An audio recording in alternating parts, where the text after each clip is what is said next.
നിങ്ങളാരെ ഭർത്താക്കന്മാരുടെ ഫോട്ടോ പിടിച്ച് എനിക്ക് ചെയ്യാൻ പറ്റില്ല, മനസ്സിലായോ? My husband Kollam Sudhi. ഇവൻ ഈ വീഡിയോ ഇടുന്നതിന്റെ കുറച്ച് മുമ്പ് അവൻ വീട്ടിൽ വന്ന് സന്തോഷമായിട്ടാണ് തിരിച്ചു പോയത്. Hello guys, welcome back to my channel. സുധിയുടെ ഫോട്ടോ ഒക്കെ ഫ്രെയിം ചെയ്തിട്ട് കുറച്ച് ഡ്രാമയൊക്കെ കാണിക്കുന്നുണ്ട്. കൂടാതെ രേണുസുധിയുടെ ചേച്ചി കിച്ചു പറഞ്ഞ കാര്യങ്ങൾക്ക് കുറച്ച് മറുപടി കൊടുക്കുന്നുണ്ട്. നമ്മൾ ഇന്ന് അതൊക്കെയാണ് നോക്കാൻ പോകുന്നത്. വീഡിയോയിലേക്ക് പോകുന്നതിന് മുമ്പ് മറക്കാതെ ഈ ചാനൽ ഒന്ന് ഹൈപ്പ് ചെയ്യുക, ലൈക്ക് ചെയ്യുക, സബ്സ്ക്രൈബ് ചെയ്യുക. നമുക്ക് വീഡിയോയിലേക്ക് പോകാം. മൈ ഹസ്ബൻഡ് അല്ല, നിങ്ങളാരെ ഭർത്താക്കന്മാരുടെ ഫോട്ടോ പിടിച്ച് എനിക്ക് ചെയ്യാൻ പറ്റില്ല, മനസ്സിലായോ? രേണുസുധി കാണിക്കുന്നതെല്ലാം പക്കാ കോമഡിയാണ്. സൂചിച്ചേട്ടന്റെ ഒരു ഫോട്ടോ ഒക്കെ ഫ്രെയിം ചെയ്ത് വെച്ചിട്ട് എന്റെ സൂചിച്ചേട്ടന് സത്യം പറയുവാണെങ്കിൽ ആ പദവി ഇവരോട് ആരെങ്കിലും ചോദിച്ചോ? അതെ, പിന്നെ സുധിച്ചേട്ടന് വേണ്ടിയിട്ടല്ലാതെ നിങ്ങളുടെ ആർക്കെങ്കിലും വേണ്ടിയിട്ട് എനിക്ക് ഡാൻസ് കളിക്കാനോ പാട്ട് പാടാനോ പറ്റുള്ളൂ. എന്റെ സുധിച്ചേട്ടന് വേണ്ടി എല്ലാ സൂചിച്ചേട്ടന് വേണ്ടി. അപ്പൊ രേണുസുധിയുടെ മെഗാ സബ്സ്ക്രിപ്ഷനും സൂചിച്ചേട്ടന് വേണ്ടിയാണോ? നല്ല വിശ്വവിഖ്യാതമായിട്ടുള്ള ഫോട്ടോസും വീഡിയോസും ഒക്കെയാണ് അതിൽ വരുന്നതെന്നാണ് ബ്ലോഗേഴ്സ് അഭിപ്രായപ്പെടുന്നത്. സൂചിച്ചേട്ടൻ അതൊക്കെ കണ്ടാൽ അഭിമാനമാവുന്നതായിരിക്കും രേണു കരുതുന്നേ. My husband Kollam Sudhi. നിങ്ങളുടെ ഹസ്ബൻഡ് തന്നെയാണ്, സമ്മതിച്ചു. ആദ്യത്തെ ഭാര്യയുടെ കൂടെ ആയിരുന്നപ്പോ അവരുടെ ഹസ്ബൻഡ്, രണ്ടാമത്തെ ഭാര്യയായ വീണയുടെ കൂടെ ആയിരുന്നപ്പോ അവരുടെ ഹസ്ബൻഡ്, മൂന്നാമത്തെ ഭാര്യയുടെ കൂടെ ആയിരുന്നപ്പോ നിങ്ങളുടെ ഹസ്ബൻഡ്. രേണു മൂന്നാമത്തെ ഭാര്യയല്ലേ? അങ്ങനെയാണെന്നാണ് കിച്ചു പറഞ്ഞേ. ആ സ്ഥാനം ഇനി ആർക്കും കൊടുക്കരുത്. കാരണം കഥയൊക്കെ കേട്ടിട്ട് കേരളത്തിലെ യുവതികളെല്ലാം ഞെട്ടിത്തെരിച്ചിരിക്കുക. എന്റെ ഭർത്താവാണെന്ന് പറഞ്ഞുകൊണ്ട് ഫോട്ടോ കൊണ്ടുവന്നിട്ട് ആളുകളെ ബോധ്യപ്പെടുത്തുന്നത് എന്തിനാണ്? സത്യം പറഞ്ഞാൽ വിവാഹ സർട്ടിഫിക്കറ്റ് ഒന്നും ഇല്ലേ? ഇവരെന്തിനാണ് സോഷ്യൽ മീഡിയ കൊണ്ടുവന്നിട്ട് ആവശ്യമില്ലാത്ത ഈ കാര്യങ്ങളൊക്കെ ഇടുന്നതെന്ന് എനിക്ക് മനസ്സിലാവുന്നില്ല. ഇതൊക്കെ കൊണ്ടാണ് ആളുകൾ ഇവരെ വിമർശിക്കുന്നത്. എന്നിട്ട് വിമർശിക്കുന്നവർക്ക് കുറ്റോ? ഞങ്ങൾ സുധിച്ചേട്ടൻ എന്തെങ്കിലും ചെയ്തിട്ടുണ്ടായിരിക്കും, സുധിച്ചേട്ടൻ തിരിച്ച് ഞങ്ങൾക്ക് എന്തെങ്കിലും ചെയ്തിട്ടുണ്ടായിരിക്കും. ഇപ്പൊ സഹോദരങ്ങൾക്ക് അങ്ങോട്ടും എന്തെങ്കിലും ഒരു സഹായം ചെയ്യുന്നുണ്ടെങ്കിൽ അത് കടമയായിട്ട് തന്നെ കാണുന്ന ആളാണ് ഞാൻ. അല്ലാതെ കടപ്പാടായിട്ടോ ബാധ്യതയായിട്ടോ കാണുന്നവരാണ് അതേക്കുറിച്ച് ഈ കുറ്റമായിട്ട് പറഞ്ഞു നടക്കുന്നത്. ഒരു ഫാമിലിയിലെ സഹോദരങ്ങൾ തമ്മിൽ അങ്ങോട്ടും ഇങ്ങോട്ടും കടമയൊക്കെ ഉണ്ടായിരിക്കണം. പക്ഷെ കിച്ചു പറയുന്ന സ്റ്റേറ്റ്മെന്റ് ഒരു കടമയല്ല. ആ വീട്ടിലെ എല്ലാവരുടെയും ചിലവ് നോക്കുന്നത് സുധിയാണെന്നാണ് പറയുന്നത്. അതായത് തങ്കച്ചൻ ചേട്ടന്റെയും രേണുസുധിയുടെ ചേച്ചിയുടെ ഹസ്ബൻഡിന്റെ എല്ലാം ചിലവ് നോക്കുന്ന സുധിയാണെന്നാണ് കിച്ചു അതിൽ പറഞ്ഞത്. അതെങ്ങനെ ഒരു കടമയാവും? ഒരു വ്യക്തിയുടെ മേലെ കുടുംബത്തിന്റെ ഭാരം മുഴുവൻ വെക്കുന്നത് കടമയായിട്ട് എനിക്ക് തോന്നുന്നില്ല. പള്ളിക്കാര് അവരുടെ വണ്ടി നിർത്തിയിട്ട് അവരുടെ തിരുമേനി ബിഷപ്പ് അവരെല്ലാം ഉണ്ടായിരുന്നു, അച്ഛന്മാരെല്ലാം ഉണ്ടായിരുന്നു. അപ്പൊ അവർക്ക് നമുക്ക് വേണ്ടി വെയിറ്റ് ചെയ്യേണ്ട കാര്യമില്ല.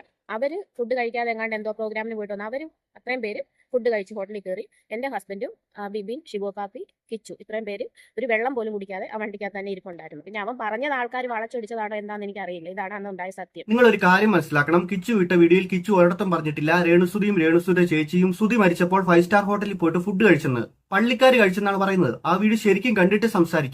എന്തൊക്കെ പറഞ്ഞു ഞാൻ പറഞ്ഞല്ലോ, എന്ത് സത്യം എന്താന്നുള്ളത് എല്ലാവർക്കും അറിയാം. നമ്മൾ എത്ര മൂടി വെച്ചാലും അത് കാലം തെളിയിക്കും. കാരണം ദൈവം എന്ന് പറഞ്ഞൊരു സത്യമുണ്ട്. അത് ഞങ്ങൾ വിശ്വസിക്കുന്ന ആൾക്കാരാണ്. അവൻ ആ വീഡിയോയിൽ പറഞ്ഞ എല്ലാ കാര്യങ്ങളും നുണയാണെന്ന് ഞാൻ വിശ്വസിക്കുന്നില്ല. കാരണം എന്താന്ന് വെച്ചിട്ടുണ്ടെങ്കിൽ കണ്ടിന്യൂസ് ആയിട്ട് ലൈവ് ഇട്ടിട്ടാണ് അവൻ ആ വീഡിയോയിൽ സംസാരിച്ചത്. കണ്ടിന്യൂസ് ആയിട്ട് ലൈവ് വീഡിയോ ഇട്ടിട്ട് നുണ പറയാൻ പറ്റുന്ന അത്ര എക്സ്പെർട്ട് ആണ് അവനെന്ന് എനിക്ക് തോന്നുന്നില്ല. കിച്ചു ആ വീഡിയോയിൽ ഇവരുടെ ഫാമിലിയെ കുറിച്ച് പറയുന്ന കാര്യങ്ങൾ ഞാൻ പറഞ്ഞുതരാം. രേണുവിനെ ആദ്യമായിട്ട് കിച്ചു കാണുന്ന ഒരു വീഡിയോ കോളിലാണ്. അതിനുശേഷം സുധി ഒരു ദിവസം ചോദിച്ചു രേണുവിന് വിവാഹം കഴിച്ചോട്ടെ എന്ന്. അപ്പൊ കിച്ചു പറഞ്ഞു അച്ഛൻ ഇഷ്ടമാണെങ്കിൽ വിവാഹം കഴിച്ചോളാൻ. കൊല്ലത്തൊക്കെ പോയിട്ട് അമ്മയുടെ അനുഗ്രഹം വാങ്ങിച്ചിട്ടാണ് സുധി രേണുവിനെ വിവാഹം കഴിക്കുന്നതെന്നാണ് കിച്ചു പറയുന്നത്. രേണുവിന്റെ ഒക്കെ ഒപ്പം താമസിച്ചപ്പോൾ ആദ്യമൊക്കെ ഇവർക്ക് കിച്ചുവിനോട് നല്ല സ്നേഹമായിരുന്നാണ് കിച്ചു പറയുന്നത്. പിന്നെ ഇവരുടെ സ്വഭാവം മാറാൻ തുടങ്ങി. കിച്ചു ഇവർക്കൊരു ബാധ്യതയാകാൻ തുടങ്ങി. അങ്ങനെ ആ വീട്ടിലെ ആരോടും കിച്ചുവിന് ഒരു കമ്മ്യൂണിക്കേഷൻ ഇല്ലാതായി. അങ്ങനെ വന്നപ്പോഴത്തേനും കിച്ചുവിന്റെ ലൈഫ് ഒരു ഒറ്റമുറിയിലായെന്നാണ് കിച്ചു പറയുന്നത്. ആ റൂമിലേക്ക് ആകെ കയറി ചെല്ലുന്നത് ഋതപ്പനും ഇടയ്ക്ക് ഫുഡ് കൊണ്ട് അച്ഛനും മാത്രമാണെന്നാണ് കിച്ചു പറയുന്നത്. പിന്നെ കിച്ചു പറയുന്നുണ്ട് ആ സമയത്ത് കിച്ചു ഡ്രഗ്സ് യൂസ് ചെയ്യുമായിരുന്നു. ഡ്രഗ്സ് യൂസ് ചെയ്യുന്ന ഒരാളുടെ മുറിയിലേക്ക് മറ്റുള്ളവർ ചെല്ലുമ്പോൾ അവരെന്താണ് ചെയ്യുന്നതെന്ന് നമുക്ക് പറയാൻ പറ്റത്തില്ല. അതൊക്കെ പേടിച്ചിട്ടായിരിക്കും മറ്റുള്ളവർ പോകാത്തെ. നമ്മൾ ഒരു കാര്യം പറയുമ്പോഴത്തേനും രണ്ട് സൈഡും നോക്കണം.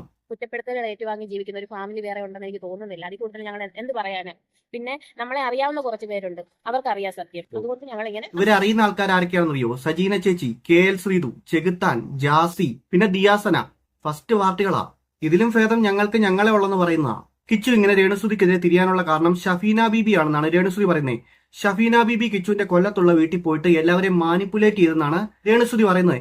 ഷഫീന ബീബി കിച്ചുവിന്റെ കൊല്ലത്തെ വീട്ടിലെത്തിയപ്പോൾ അവരൊക്കെ നല്ലപോലെയാണ് ഷഫീന ബീബിനെ ട്രീറ്റ് ചെയ്തത്. അതുകൊണ്ട് തന്നെ നമുക്ക് മനസ്സിലാക്കാം അവർക്കൊക്കെ രേണുവിനോട് ദേഷ്യമാണ്. അതായത് കൊല്ലത്തുള്ള വീട്ടിലുള്ളവർക്കെല്ലാം രേണുവിനോട് ദേഷ്യമാണ്. കാരണം ഷഫീന ബീബിനെ അത്ര നന്നായിട്ടാണ് അവർ ട്രീറ്റ് ചെയ്തത്. എനിക്ക് ഒരുപാട് പൈസ കൊടുത്ത് സഹായിക്കുന്നുണ്ട്, ചോദിക്കുന്നുണ്ട്. അപ്പൊ പൈസ കൊടുക്കാത്തതുകൊണ്ടാണ് ഇങ്ങനെ വീഡിയോ ഇടുന്നൊക്കെ ഒരുപാട് കമന്റ് ഒക്കെ വരുന്നുണ്ട്. അതിലൊക്കെ എന്തെങ്കിലും സത്യമുണ്ടോ? അതേക്കുറിച്ചൊന്നും ഞാൻ കരുതില്ല. എന്നാ സംഭവിച്ചെന്ന് ഒന്നും അറിയത്തില്ല. ഒരു കുഴപ്പമില്ലാതെ ഫോൺ വിളിക്കുമായിരുന്നു, സംസാരിക്കുമായിരുന്നു. ഇവൻ ഈ വീഡിയോ ഇടുന്നതിന്റെ കുറച്ച് മുമ്പ് അവൻ വീട്ടിൽ വന്ന് സന്തോഷമായിട്ടാണ് തിരിച്ചു പോയത്. ഞാൻ ഒരു കാര്യം ചോദിക്കട്ടെ, സുധിയുടെ പേരിൽ രേണുസുധിയുടെ അക്കൗണ്ടിൽ വന്ന പൈസ കിച്ചു അവകാശപ്പെട്ടതല്ലേ? ആ പൈസ അവന് കൊടുക്കുന്നതിൽ എന്താണ് തെറ്റ്? രേണു അവന് ബൈക്ക് വാങ്ങി കൊടുത്തതും സുധിയുടെ പേരിൽ വന്ന പൈസ കൊണ്ടാണ്. ഭാര്യയും ഭർത്താവുമായിട്ടുള്ള ബന്ധം എങ്ങനെയാണെങ്കിലും വേർപെടുത്താം. അതായത് വേറൊരു കല്യാണം കഴിച്ചാൽ മതി. മക്കളുമായിട്ടുള്ള ബന്ധം ഒരിക്കലും വേർപെടുത്താൻ പറ്റത്തില്ല. ഇനി അവന് 30 വയസ്സായാലും അവന്റെ അച്ഛന്റെ പേര് വരുന്ന പൈസയ്ക്ക് അവൻ അർഹനാണ്. കാരണം എന്നെ സംബന്ധിച്ച് ഞാനും എന്റെ ഹസ്ബൻഡും ജോലിക്ക് പോകുന്നവരാ. ഞാൻ ജോലിക്ക് പോകുമ്പോൾ എന്റെ കുഞ്ഞുങ്ങളെ എവിടെ ഏൽപ്പിച്ചിട്ട് പോകും? എന്റെ അച്ഛനും അമ്മയും സഹോദരിയും ഉള്ളിടത്ത് എനിക്ക് ഏൽപ്പിച്ചു പോകാൻ പറ്റത്തുള്ളൂ. മൂത്തത് പെൺകുഞ്ഞാ. എനിക്ക് അടുത്തൊരു വീട്ടിലോ അല്ലെ എനിക്ക് വിശ്വസിച്ചുകൊണ്ട് ഏൽപ്പിക്കാൻ പറ്റത്തില്ല. അങ്ങനെ കുഞ്ഞുങ്ങളെ കൊണ്ട് ഞാൻ ആ വീട്ടിൽ ഏൽപ്പിക്കുന്ന പോലും ഇപ്പൊ ഞങ്ങൾ അവരുടെ ചെലവിലാണ് കിടക്കുന്നതാണ് പറയുന്നവർ ഇങ്ങനെ പറഞ്ഞുകൊണ്ടിരിക്കും. നമുക്കത് തിരുത്താൻ പറ്റത്തില്ലല്ലോ. ഇതൊക്കെ നിങ്ങൾ ഉണ്ടാക്കി വെച്ചതല്ലേ? ആ വീടിനെ കുറിച്ചുള്ള കുറ്റങ്ങളെല്ലാം സോഷ്യൽ മീഡിയയിൽ വന്നു പറഞ്ഞു. എന്നിട്ട് അവരെ മാക്സിമം ഇൻസൾട്ട് ചെയ്തു, അവർക്ക് വർക്ക് കിട്ടുകാത്ത രീതിയിലാക്കി. അതുകൊണ്ടാണ് അവർ മുന്നോട്ട് വന്നിട്ട് നിങ്ങൾക്കെതിരെ സംസാരിച്ചത്.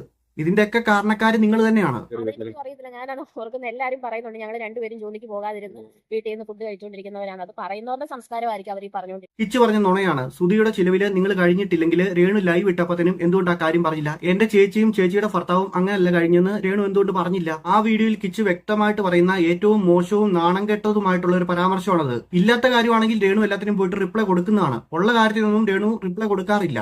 സത്യം പറഞ്ഞാൽ രേണുവിനെതിരെ വരുന്ന ചില കാര്യങ്ങൾക്ക് രേണു ക്ലാരിഫിക്കേഷൻ കൊടുക്കത്തില്ല. അതായത് ഹനാൻ പറഞ്ഞ കാര്യങ്ങൾക്ക് ഒരു ക്ലാരിഫിക്കേഷൻ കൊടുത്തിട്ടില്ല. ഹനാൻ പറഞ്ഞ കാര്യം നുണയാണെങ്കിൽ രേണു കേസ് കൊടുക്കുകയാണെങ്കിൽ ഹനാൻ അകത്ത് കിടക്കും. കാരണം അത്രയ്ക്കും വലിയൊരു ആരോപണമാണ്. രേണു ഇതുവരെയും കേസ് കൊടുത്തിട്ടില്ല. അതിനുള്ള കാരണം എന്താണെന്ന് നമുക്കറിയത്തില്ല. പപ്പയ്ക്ക് വയ്യാത്തതുകൊണ്ട് ഇപ്പൊ റീസെന്റ് അല്ലേ പുള്ളിക്കാരൻ വീട്ടിലിരിക്കാൻ തുടങ്ങിയത്? അതായത് പപ്പ ഓപ്പറേഷൻ ഒക്കെ കഴിഞ്ഞ ശേഷം നന്നായിട്ട് അഡ്വാൻസ് പപ്പ കൂലിപ്പണിയായിരുന്നു എന്നെ നഴ്സിംഗ് പഠിപ്പിച്ചു, രേണുവിനെ പഠിപ്പിച്ചു. പിന്നെ അവള് ജോലിക്ക് പോയില്ലെന്നേ ഉള്ളൂ. ഗൈസ്, ഈ രേണു പറയുന്നുണ്ട് രേണുവിന്റെ സർട്ടിഫിക്കറ്റ് മുഴുവൻ ബാംഗ്ലൂര് നഴ്സിംഗ് പഠിക്കുന്ന സ്ഥലത്താണെന്ന്. അങ്ങനെ സർട്ടിഫിക്കറ്റ് പിടിച്ചു വെക്കുന്നതിന്റെ കാരണം അറിയോ? അതായത് ഫീസ് അടയ്ക്കാത്തതുകൊണ്ട്, ഫീസ് ഫുൾ എമൗണ്ട് അവിടെ അടയ്ക്കാത്തതുകൊണ്ടാണ് ഒരു സർട്ടിഫിക്കറ്റ് പിടിച്ചു വെച്ചത്. മിക്ക സ്ഥലങ്ങളിലും കോഴ്സ് പൂർത്തിയാക്കിയില്ലെങ്കിലും പൈസ അടയ്ക്കണമെന്നുള്ള നിയമമുണ്ട്. രേണു കോഴ്സ് പൂർത്തിയാക്കിയില്ലെന്നാണ് പറയുന്നത്.